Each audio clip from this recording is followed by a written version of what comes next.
ఇప్పుడు చంద్రబాబు నాయుడు గారు ఆయన చాలా గ్రేట్ మ్యాన్. ఆయనకి 40 సంవత్సరాల రాజకీయ అనుభవం ఉంది, 15 సంవత్సరాలు ముఖ్యమంత్రిగా చేసిన అనుభవం ఉంది. ఈ రోజున కొత్తగా పక్క దేశానికి వెళ్ళి తెలుసుకోవాల్సిన అవసరం ఏముందండి? చంద్రబాబు నాయుడు గారికి ఏం తెలియదా ఏంటి? ఇప్పుడు ఈ ఎటువంటి సంకేతాలు?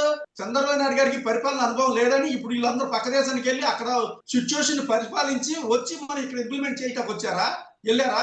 అంటే చంద్రబాబు నాయుడు ఏం తెలియదని ఒప్పుకుంటున్నారా ఏంటి?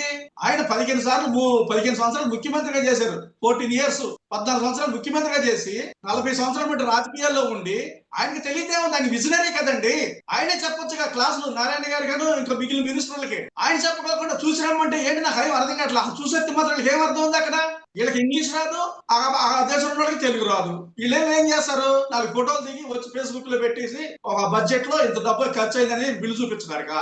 ఎందుకండి? విజనరీ మనకు ఉన్నాడు కదా, విజనరీ చెప్తాడు కదా మీకు పరిపాలన ఎలా ఉండాలి, ఏం చేయాలి. ఆయన విజువలైజ్ చేస్తాడు, మీరేమి చేయక్కర్లా. ఆయన విజువలైజ్ చేసి చెప్తే చాలు, అది మీరు అమలు చేయగలిగితే సరిపోద్ది. అంత నాలెడ్జ్ ఉంది మన చంద్రబాబు నాయుడు గారికి. మీరెందుకండి ఆ ఫారిన్ కంట్రీస్ వెళ్ళి అసలే లో బడ్జెట్ లో ఉన్న రాష్ట్రం ఈ డబ్బులను ఈ విధంగా ఖర్చు పెడతారు, విమానాలు హెలికాప్టర్లు ఎక్కేసి?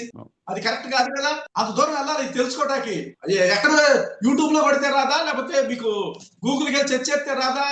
ఎంత సమాచారం అవుతుంది? సింగపూర్ వెళ్ళాలా, హాంకాంగ్ వెళ్ళాలా, లేకపోతే అమెరికా వెళ్ళాలా? ఏం అవసరం లేదు. ఇవాళ సమాచారం జేబులో ఉంది సార్. మీరు ఖర్చులు పెట్టుకుని అంత దూరం వెళ్ళి బడ్జెట్ లేని రాష్ట్రాన్ని ఈ విధంగా ఇబ్బందులు పెడతాం అనేది కరెక్ట్ కాదు కదా. గ్రేట్ లీడర్ మనకు ఉన్నారు చంద్రబాబు నాయుడు గారు. ఆయనకన్నా విజనరీ ఇంకేముంది? ఆయనకన్నా తెలిసింది ఏముంది?